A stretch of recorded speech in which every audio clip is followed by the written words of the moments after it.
কসম ওয়াদা করে বলছি, শহীদ জিয়ার বিএনপিকে দিল্লির দাস হতে দিব না।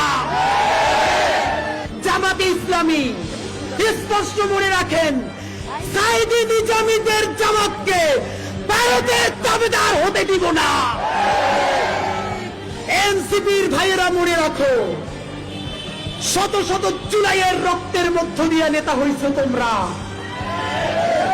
যদি এই জুলাইকে বেঁচে দিয়া দিল্লির দাসত্ব করে ক্ষমতায় আসতে চাও, হাসিনার চেয়েও ভয়ানক পরিণতি হবে।